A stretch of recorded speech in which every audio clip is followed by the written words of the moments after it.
Hello बच्चों, कैसे हैं आप लोग? I hope you all are well. Today I am here with a video of mathematics chapter number 2, polynomials. It is a very important chapter according to point of view in class 10th. So today we have learned about the basics of the polynomial in this video, and then the next video we have done it the various exercises. Okay, so in class 10th chapter 2 is the polynomials, and you already know about the polynomials in class 9. So today we have learned about the basics of polynomials. So without wasting time, keep your pen and your notebook in your hand. Okay, so we have started. What is the means of polynomial? तो polynomial क्या है बेटा? polynomial है variable और constant को अगर हम एक फंक्शन के थ्रू, मैं कहूँगा एक polynomial क्या है, एक combination contamination of variable and constant and exponents और कोफिशिएंट्स. ठीक है, तो ये जो टर्म मैं यूज़ कर रहा हूँ वो क्लास 10th के अंदर आप लोग ऑलरेडी पढ़ चुके हैं.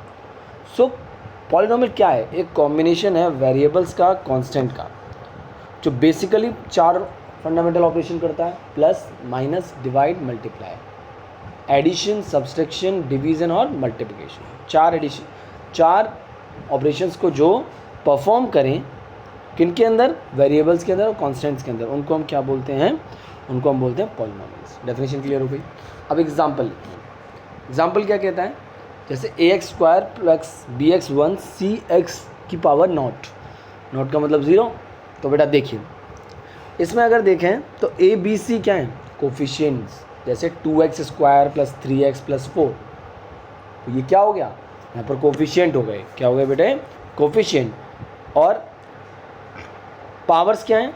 2, 1, 0. तो ये एक्सपोनेंट्स क्या कहलाते हैं? ये एक्सपोनेंट्स. तो आप देख सकते हो, मैं जहाँ पर हाईलाइट कर रहा हूँ, these are exponents, these are coefficients.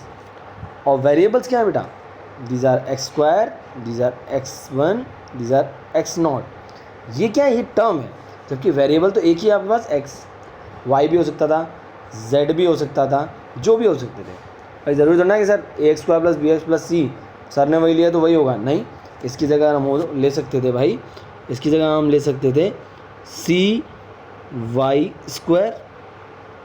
Plus dy plus e. इस तरीके का वहाँ पर हो सकता था. वहाँ पर क्या हो जाता? वहाँ पर कोफिशिएंट हो जाते c d e, और वहाँ पर एक्सपोनेंट्स होते 2, 1, 0. वेरिएबल क्या होते? y. और टर्म्स क्या होते? y cy² dy और ex. बात समझ में आ गई? कोई दिक्कत तो नहीं है? चलिए, ये था बेसिक पॉलिनोमियल होता गया. अब आते हैं स्टैंडर्ड फॉर्म. क्या है पॉलिनोमियल की? भाई पॉलिनोमियल कहाँ तक लिखा जा सकता है? पॉलिनोमियल एक, भाई टर्म आपने बता दिया सर, वेरिएबल और कांस्टेंट को कंबाइंड करके जब 4 ऑपरेशन हम करते हैं तो आप पॉलिनोमियल डिफाइन करते हैं. लेकिन पॉलिनोमियल है क्या? पॉलिनोमियल एक वन वेरिएबल है. मतलब polynomial is in one variable of x of degree n. Degree n मतलब अगर मैं यहाँ पर बात करूँ, अभी मैंने पॉलिनोमियल लिखा ax² लिखा था, फिर मैंने bx लिखा, फिर cx 0 लिखा. तो मतलब किस पे डिपेंड है वो? x पे. किस पे डिपेंड है बेटा? x की पावर पे. क्लियर है? तो अगर मैं यहाँ पर देखूँ तो यहाँ पर क्या है? an x की पावर n, an-1 x की power n-1 plus just a1 x1 और प्लस a0. मतलब अगर मैं लिखना चाहूँ a1 a2 a3, ये सब क्या है? ये कॉन्स्टेंट्स हैं. यहाँ पर इसकी बात करूँ, ये सब कॉन्स्टेंट्स हैं, ये सब कॉन्स्टेंट्स हैं, ये सब कॉन्स्टेंट्स हैं. क्लियर है ये बात? अब जैसे मैं अगर यहाँ पर लिखना चाहूँ, और अगर कभी कभी क्या होता है कि a0 a1 2 ये सब बराबर भी हो सकते हैं. ठीक है, बट उस कंडीशन में हमें 0 पॉलिनोमियल मिलेगा. कौन सा मिलेगा बेटा? 0 पॉलिनोमियल. तो जैसे अगर मैं यहाँ पर डिफाइन करूँ, मैं आपको दिखाता हूँ. जैसे अगर मैं लिख दूँ यहाँ an है, ये क्या है? an. तो an तो जैसे मैंने यहाँ लिख दिया an-1 की पावर x की पावर n. जैसे मैंने यहाँ लिख दिया 5x की पावर 4, फिर मैंने लिख दिया 4x की पावर 3. ठीक है, फिर डैश मैं अगर कहूँ प्लस 6, ये भी तो क्या है? ये भी तो एक पॉलिनोमियल बन गया. कोई डाउट तो नहीं है? समझ में आ गया? तो ये एक स्टैंडर्ड फॉर्म है पॉलिनोमियल की, तो ध्यान रखिएगा, ठीक है। अब नेक्स्ट हम आते हैं, जैसे अभी समझ में आ गया। अब नेक्स्ट देखिए, classification of polynomials based on the number of terms. कितने नंबर ऑफ टर्म्स हैं बच्चों? तो नंबर ऑफ टर्म्स आप लोगों ने देखे थे, मैं आपको एक बार और बता देता हूँ। नंबर ऑफ टर्म्स यहाँ पर आपने क्या देखा था, एक, यहाँ पर कितने टर्म थे, 1 2 3, 3 टर्म थे। तो ये कौन सा पॉलिनोमियल था? ये बायोनोमियल था, ठीक है। आइए, वो ये कैसा नोमियल था? ट्राइनोमियल था। आइए, तो monomial, it is an algebraic expression having only one term. जैसे 3a हो गया, -7, ये कांस्टेंट टर्म है, तो ये भी पॉलिनोमियल में काउंट होगा। ये भी एक सेकंड पावर है, तो ये भी कांस्टेंट टर्म है, लेकिन एक है ये अपने आप में 1 टर्म है। ये कैसे क्या कहलाएंगे? मोनोमियल। ध्यान रखना, ये किसके बेस पे हैं? नंबर ऑफ टर्म्स के बेस पे। दूसरा है बाइनोमियल। बाइनोमियल क्या होते हैं? जिनमें 2 टर्म होते हैं, 1 2 1 2। वो अलजेब्रिक एक्सप्रेशन जिसमें कितने टर्म्स होते हैं? 2। तो वो कौन सा टर्म कहलाते हैं आपके? बाइनोमियल। वो कौन से पॉलिनोमियल कहलाते हैं? बाइनोमियल। तीसरे होते हैं ट्राइनोमियल। ये एक अलजेब्रिक एक्सप्रेशन जिसमें 3 टर्म होते हैं, देख रहे हैं आप, 1 2 3 1 2 3। इसमें पावर से कोई मतलब नहीं है मुझे, यहाँ मेरे को मतलब किससे है बेटा? यहाँ मेरे को मतलब है नंबर ऑफ टर्म्स। क्लियर हो गई बात?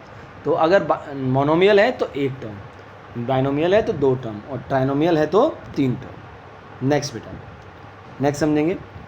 अब जैसे इसमें अगर क्वेश्चन लिया मैंने, classify the following polynomials as monomial.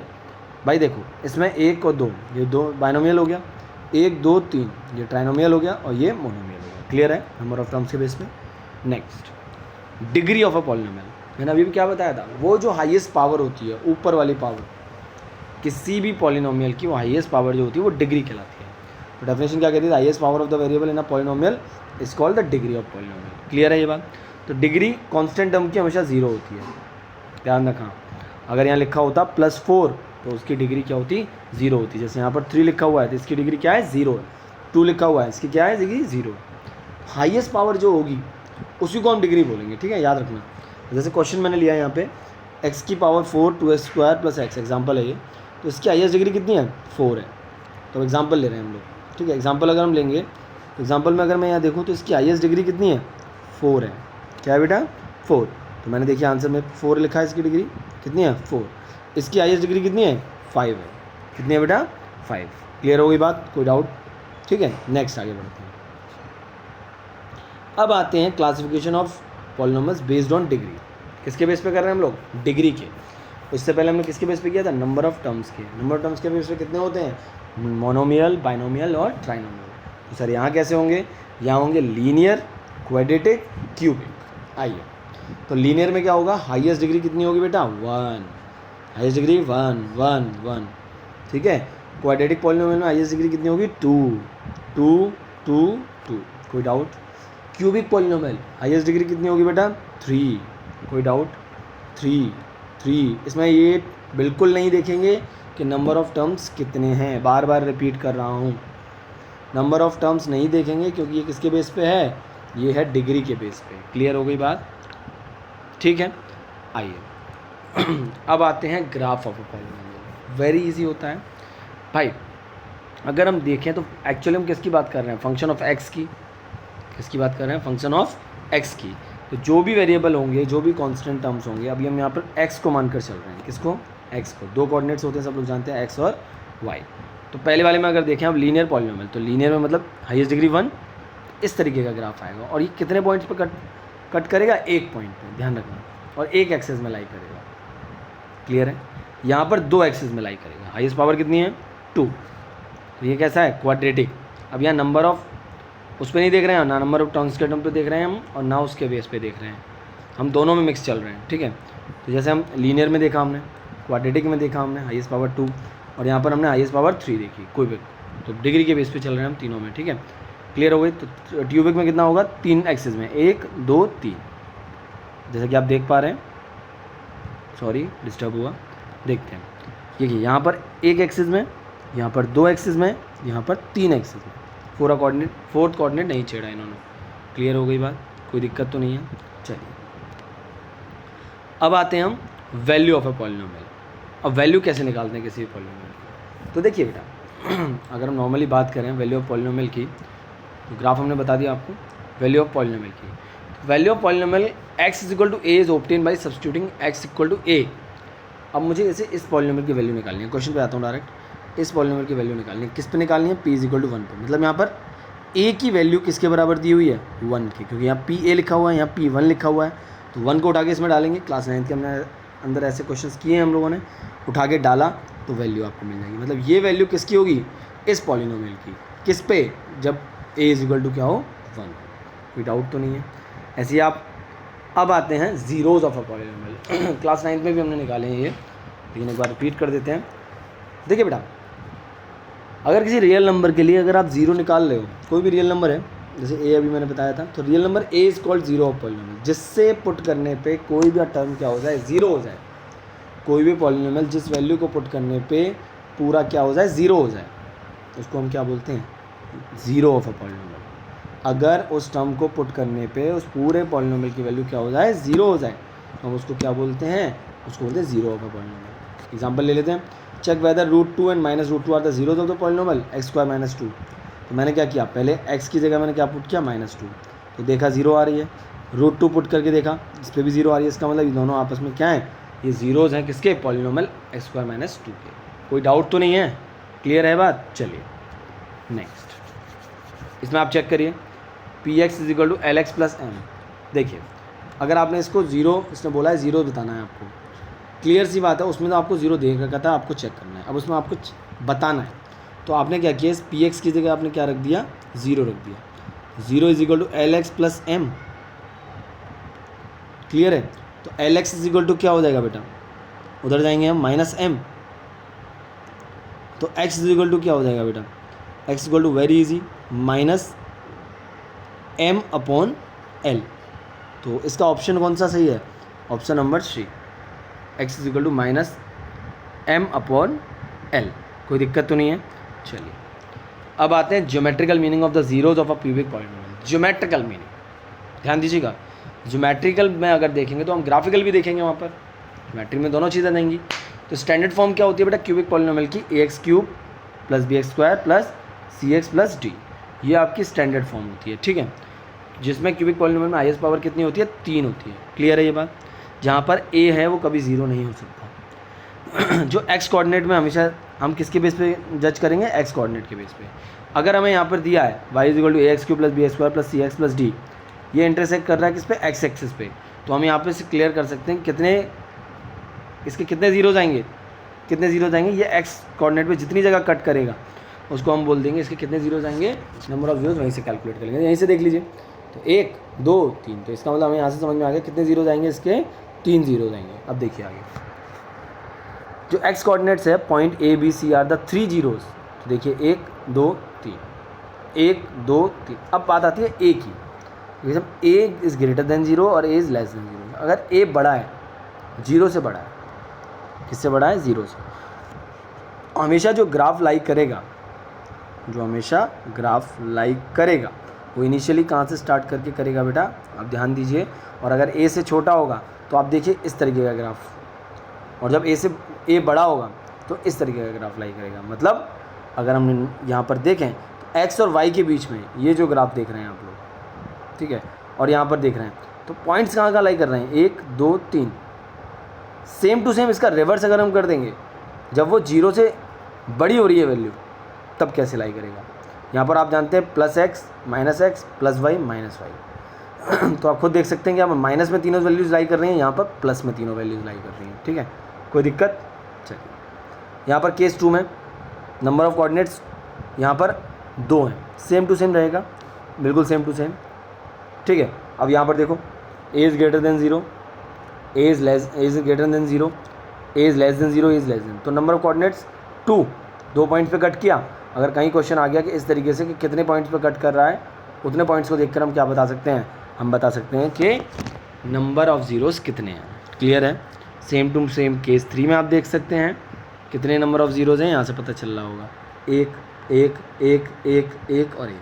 Clear. चलिए draw the graph of the polynomial, ये दिया हुआ है आपको पॉलिनोमियल, इसका ग्राफ आपको ड्रॉ करना है। करना कुछ नहीं है, करना कुछ नहीं है, आपको बस वैल्यूज़ ऐसी लेनी है जो क्लास 9th में किया है वही क्लास 10th में करना है। यहाँ पर ग्राफ उसी तरीके से ड्रॉ होगा। देखो इसको देख के घबराना मत, ऐसा कुछ नहीं है, बहुत बड़ी टास्क नहीं है। देखो मैं आपको एक छोटा सा नमूना यहाँ पर दिखाऊंगा, छोटा सा एग्जांपल दूंगा। जैसे मैंने x इक्वल टू -1 पुट किया तो मैंने यहाँ पर y is equal to y है बेटा ये है ना, y इज इक्वल टू -1 का होल क्यूब -3 इंटू -1 का होल स्क्वायर। जो लोग नहीं जानते उनके लिए है ये, जो लोग जानते हैं वेरी गुड। ठीक है, अब इसको आप सॉल्व करो। ये आ गया -1, ये आ गया -1 का स्क्वायर कितना होगा, -1 का स्क्वायर 1 और ये -3, इधर +1 और इधर +3, 3 से 3 कैंसिल आउट, 1 से 1 कैंसिल आउट, 0 आ गया। तो -1 पे वैल्यू कितनी आ गई, 0, 0 पे कितनी आ जाएगी 3, 1 पे 0, -2 पे -3 और 3। इस तरीके से लेना है कि x और y दोनों कोऑर्डिनेट्स में लाई करें। तो यहाँ पर हमने देखा नंबर ऑफ़ जीरोज़ कितने आ रहे हैं, 1 2 3। क्लियर है ये बात। ऐसे ही आपको ये क्वेश्चंस दिए हुए हैं, इन क्वेश्चंस को आप लोग करेंगे। कोई डाउट तो नहीं है? चलिए, अगर कोई डाउट है प्लीज़ कमेंट सेक्शन में आप बोलिए मुझे, या पर्सनली मुझे आप पूछ सकते हैं। आपसे कुछ नहीं पूछा जाएगा, आपसे ये पूछा जाएगा number of coordinates, number of zeros कितने हैं और ग्राफ ड्रॉ करना है। ग्राफ ड्रॉ करने के तरीके हम क्लास 9th से लेके 10th से लेके 8th में भी हमने पढ़ा है। कोई डाउट तो नहीं है। यहाँ मैंने मेंशन भी किया किस तरीके से आपको ग्राफ ड्रॉ करना है, एक्स और वाई पे लेंगे। चलिए, अब आते हैं relation between zeros and coefficient. तो एक बार और रिपीट कर रहा हूँ, कोफिशिएंट क्या होते हैं, जो यहाँ पर नंबर होते हैं, यहाँ पर 1 है, 3 है और ये 2 है तो ये कोफिशिएंट्स हैं। अब relation between zeros and coefficient, directly question पे आता हूँ। ठीक है, कंसिडर द फॉलोइंग। तो x² - 3x + 2, splitting the term कितने लोग जानते हैं, many of them. Splitting the term में क्या करते थे, फर्स्ट और लास्ट को मल्टीप्लाई करते थे, देखते थे सॉल्व करके। इस तरीके से दिखाऊंगा मैं आपको, इस टर्म को फर्स्ट वाले को, फर्स्ट में क्या था 1 था। ठीक है, तो 1 को और 2 को मल्टीप्लाई करेंगे तो फैक्टर करके देखेंगे तो 2 1 जा 2, 1 जा 1, तो 2 और 1 को अगर जोड़ते हैं प्लस करने पे तो कितना आना चाहिए, 3 आना चाहिए, प्लस या माइनस करने पे, और प्लस या माइनस करने पे 3 आना चाहिए और मल्टीप्लाई करने पे 2 आना चाहिए। तो आ रहा है आपके सामने, आपने यहाँ स्टेप देखा। अब x² - x - 2x + 2, यहाँ से x 1, ये स्प्लिटिंग करना हम सीख चुके हैं क्लास 9th के अंदर। अब इसके दो टर्म निकल कर आ गए, x - 1 x - 2, x = 1 x = 2, दो टर्म आए बेटे। ये क्या निकले हैं बेटे इसके, ये निकले हैं रूट्स। क्या बोलते हैं इन्हें हम, रूट्स। सब लोग क्लास 9th में पढ़ चुके हैं। क्या निकले बेटे, रूट्स अब रूट्स तो निकल आए, अब कुछ फॉर्मुलेशन है जिसको हमें जानना ज़रूरी है। तो सम ऑफ रूट्स 1 + 2 कितना हो जाएगा, 3 या 3/1 तो सम ऑफ रूट्स किसके बराबर होता है बेटा, 3 किसका कोफिशिएंट है, ज़रा ध्यान दो, 3 है x का कोफिशिएंट। तो कोफिशिएंट ऑफ x अपॉन, और 1 किसका कोफिशिएंट है, x² का कोफिशिएंट, तो कोफिशिएंट ऑफ x²। कोई डाउट तो नहीं है। तो सम ऑफ रूट्स किसके बराबर होता है बेटा, -k। तो बेटा यहाँ देखो, ये -3 ऑलरेडी था, तो -3/1। ध्यान देना मेरी बात पे, मैं क्या कहना चाह रहा हूँ यहाँ पे दिखाता हूँ मैं आपको, कि यहाँ पर कोफिशिएंट ऑफ x क्या है, x है -3 और कोफिशिएंट ऑफ x² क्या है, 1। तो माइनस माइनस जब प्लस किया तो क्या निकल कर आया बेटा, 3 आया। तो फॉर्मुलेशन आ रहा है। तो इसका मतलब सम ऑफ रूट्स किसके बराबर आ रहा है, सम ऑफ रूट्स बराबर आ रहा है किसके बेटा, 3 के। सेम प्रोडक्ट ऑफ रूट्स देखो, तो 1 और 2 को अगर मल्टीप्लाई करें 2 आ रहा है, और 2 किसका है, कांस्टेंट टर्म है, अपॉन कोफिशिएंट ऑफ x²। तो एक्चुअल में हमारे पास क्या फॉर्मूला चाहिए हमें, वो निकाल के बता दे रहा हूँ सीधे सीधे, कि मान लिया अल्फ़ा और बीटा क्या है, जीरोज़ हैं क्या है, जीरोज़, और ये px = ax² + bx + c, इसी फॉर्म में तो है, ax² + bx + c इसी फॉर्म में है।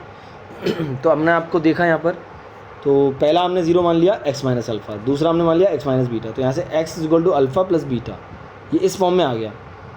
ठीक है, मान लीजिए k क्या है यहाँ पे, कांस्टेंट है, जो टर्म हमने निकाला सॉल्व किया तो हमने इस फॉर्म में आ गया ये, कि x² - k alpha + beta × x × k alpha beta. दोबारा बोल रहा हूँ, ये जीरोज़ हैं, मल्टीप्लाई किया इनको तो निकल के हमारा क्वाड्रेटिक टर्म आ जाएगा जो भी हमने निकाला है, और ये किसके बराबर हो जाएगा, यहाँ से हमने मल्टीप्लाई किया x को x से, ये सॉल्व करके हमने देखा तो अल्फ़ा + बीटा किसके बराबर आ गया, जो बीच वाला टर्म था b/a। तो देखिए कंपेयरिंग करिए, इसको कंपेयर करिए, इसको कंपेयर करिए इससे कर लेंगे, करिए। तो यहाँ पर क्या हो जाएगा, सम ऑफ जीरो क्या माने मैंने, अल्फ़ा और बीटा। तो अल्फ़ा + बीटा = किसके बेटा, -k b/a। ये फॉर्मूला याद रखना है आपको, -k b/a। डेरिवेशन कोई नहीं पूछेगा, ये केवल आपके लिए बताया है मैंने। तो सम ऑफ जीरोज़ किसके बराबर होता है, माइनस बी अपॉन ए, और प्रोडक्ट ऑफ जीरो किसके बराबर होता है, सी अपॉन ए। बी और सी कहाँ दिए होंगे, ये होते हैं बी और सी, यहाँ पर दिया हुआ है a x square plus b x plus c. Question लेंगे इससे रिलेटेड, ये आपकी एक्सरसाइज कराऊंगा, ठीक है। तो sum of zeros minus b upon a और product of zero c upon a. आइए क्यूबिक पॉलिनोमियल के लिए, अभी हम क्यूबिक पॉलिनोमियल के लिए भी निकालेंगे। क्यूबिक पॉलिनोमियल के लिए देख लो ज़रा, वहाँ पर तो कैसा था, क्वाड्रेटिक पॉलिनोमियल था, ठीक है। ये क्वाड्रेटिक पॉलिनोमियल के लिए हमने निकाले हैं, ठीक है, देख सकते हैं आप। और यहाँ पे हम किसके लिए निकालेंगे, आप क्यूबिक पॉलिनोमियल के लिए। देखिए क्यूबिक के लिए सबसे पहला स्टेप क्या है बेटा, सबसे पहले हम उसको फैक्टर कर लेते हैं। कॉमन टर्म जो आ गया वो निकाल दिया हमने बाहर, सब लोग जानते हैं, मेरे को बताने की ज़रूरत नहीं है, क्लास 9th में हम सब ने पढ़ा है कि कैसे हम लोग उसके ज़ीरो निकालते थे। ज़ीरो निकाल लिए, x equal to 0, x equal to -1, x equal to 4, तीनों आ गए यहाँ से। अब वही सेम काम, सम ऑफ ज़ीरोज़ निकाल दिया। तो सम ऑफ जीरोज़ में देखो 3 आ रहा है, यहाँ 3/1 आ रहा है, तो 3 किसका कोफिशिएंट है, b का। अब इसको हम कंपेयर करें तो किस जगह से कंपेयर करेंगे, जैसे वहाँ पे हमने कंपेयर किया था, यहाँ पर हम कंपेयर कैसे करेंगे बेटा, देखना रफली भी अगर बता रहा हूँ तो ax³ plus bx² plus cx और प्लस d, ये है क्यूबिक पॉलिनोमियल, ठीक है। मैं पहले बता चुका हूँ आप लोगों को। तो ax³ तो ax³ ये रहा, bx² ये रहा, cx ये रहा और d 0 है यहाँ पर। तो b की फॉर्म में है यहाँ, तो मेरे ख्याल से यहाँ पे माइनस बी अपॉन ए की फॉर्म आ रही है। सम ऑफ प्रोडक्ट 4 किधर आ रहा है, 4 ये रहा, तो इसका मतलब डी अपॉन ए की फॉर्म आएगी। ए हमेशा 1 होगा यहाँ पर ज़्यादातर जगह 100% मत मान लेने, सर ने बोला है। और यहाँ प्रोडक्ट ऑफ जीरोज़, तो भाई डी अगर 0 है तो ऑब्वियसली बात है सारे 0 होंगे। अब यहाँ पर देख लो फॉर्मूले में क्या आया, सम ऑफ जीरोज़ बराबर minus b upon a, product of zeros बराबर सी अपॉन ए। यहाँ पर जीरोज़ क्या है, अल्फ़ा बीटा और गामा, और प्रोडक्ट ऑफ जीरोज़ बराबर माइनस के डी अपॉन ए। यहाँ पर sum of the product of the zeros मतलब alpha beta, beta gamma, gamma alpha. याद रखेंगे ये क्यूबिक पॉलिनोमियल के 3 फॉर्मूलेज हैं। न्यूमेरिकल लगवाऊंगा तब ज़्यादा अच्छे तरीके से क्लियर होंगी चीज़ें, कोई दिक्कत तो नहीं है। चलिए क्यूबिक पॉलिनोमियल में सबसे पहले हम लोग क्या करते हैं, सबसे पहले एटलीस्ट 1 फैक्टर निकालते हैं, ये हमें रिक्वायर्ड है। उसके बाद हम लोग स्प्लिटिंग द टर्म से कर सकते हैं, लॉन्ग डिवीजन से कर सकते हैं, या फैक्टर गिवन होगा तो हम लॉन्ग डिवीजन करेंगे, फैक्टर नहीं गिवन होगा हिट एंड ट्रायल। सब लोग जानते हैं हिट एंड ट्रायल का मतलब, पहले x बराबर 1 पुट करके चेक करेंगे, फिर x बराबर 2 पुट करके चेक करेंगे, जिससे 0 हो जाएगा, उसके बाद स्प्लिटिंग द टर्म करेंगे। सब लोगों को पता है, मुझे बताने की ज़रूरत नहीं है। आइए चलिए लॉन्ग डिवीज़न क्या है, arrange the terms of the dividend and the divisor in the descending order. सबसे पहले हाईएस्ट पावर, फिर उससे छोटी, फिर उससे छोटी, फिर उससे छोटी, ठीक है। Divide the first term of the dividend by the first term of the divisor, जो हमें करना है अभी मैं दिखाऊंगा। उसके बाद multiply all the terms of the divisor, ये आप पढ़ लेंगे सभी लोग। तो ये कौन कितने लोग जानते हैं, dividend is equal to divisor into quotient plus remainder. भाई 2 दूनी 4 और 1 बचा 5 अगर मैं ले रहा हूँ तो रिमाइंडर बचा। क्या डिवाइज़र होता है, क्या डिवाइजेंट होता है, सब लोगों को पता है, मुझे बताने की ज़रूरत नहीं है। अब देखिए क्वेश्चन पे आता हूँ सीधे, find all the zeros of the this. तो सबसे पहले असेंडिंग डिसेंडिंग ऑर्डर में लगा रखा है, बिल्कुल लगा रखा है।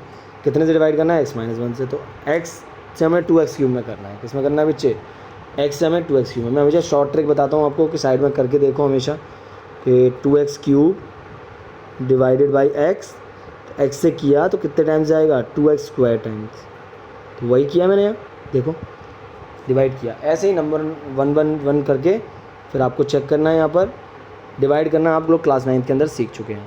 इसके बाद चेक कर लिया आपने, dividend is equal divisor into quotient plus remainder. Solve करके देखा क्या इसके इक्वल आ रहा है, यस आ रहा है। अब एक टर्म वैल्यू तो यहाँ से निकल आएगी x इक्वल टू 1, और बाकी की वैल्यूज हमें यहाँ से निकालनी है, इसको स्प्लिट करके। जब मैंने इसको स्प्लिट किया बच्चों, जब मैंने इसको स्प्लिट किया, स्प्लिट करने के बाद मुझे यहाँ से वैल्यूज़ क्या क्या मिलेंगी, यहाँ से 3 वैल्यूज़ मुझे निकल आएंगी। अगर मैं इसको स्प्लिट करता हूँ तो निकाल लूँगा, कोई दिक्कत तो नहीं है। अब ऐसे ही एक क्वेश्चन मैंने आप लोगों को दिया है, हाईएस्ट पावर क्या है 4। अब यहाँ पर क्या करेंगे, वही सेम काम। यहाँ पर क्वेश्चन इस तरीके से दिया हुआ, all the zeros of this if it is known that 2 of its zero, 2 zero दिए हुए हैं। जीरो कैसे निकल के आते हैं, जब x minus something is equal to 0 तो x इक्वल टू वो 0 निकल कर आता है, ठीक है। सॉरी, सिंस √2 एंड -√2 जीरोज़ हैं तो x माइनस √2 x -2 एक टर्म यहाँ से निकल कर आएगा, फैक्टर निकल के आ गया। इससे हमने डिवाइड किया, पूरे में कर दिया बच्चों। डिवाइड करने के बाद हमें एक कांस्टेंट टर्म मिलेगा, यहाँ से निकल गया, एक पॉलिनोमियल निकल गया। इसके फैक्टर किए हमने, जब इसके फैक्टर किया देख सकते हैं आप लोग, यहाँ से फैक्टर मैंने किए हैं तो 2 जीरोज़ और निकल कर आ गए। कोई डाउट तो नहीं है। इस तरीके से हम 4 जीरोज़ यहाँ से निकाल सकते हैं, कोई दिक्कत अगर कोई दिक्कत तो मुझसे पूछ सकते हैं, एक्सरसाइज कराऊंगा तो और भी बहुत अच्छी तरीके से चीज़ें क्लियर होंगी। ये बेसिक्स था पॉलिनोमियल का, यहाँ तक कोई दिक्कत तो नहीं है। नेक्स्ट वीडियो में हम लोग एक्सरसाइज सॉल्व करेंगे। आई hope you all enjoy this video of polynomial. ये बेसिक टर्म्स थे जिनको हमने स्टार्टिंग किया। आप अपनी नोटबुक्स में सारी चीज़ें नोट करिएगा, जिससे कि आपको फर्दर जितनी भी एक्सरसाइजेज आप करें तो उनमें दिक्कत ना आए। Okay, I am always with you. Thank you so much. Okay बेटा, थैंक यू सो मच।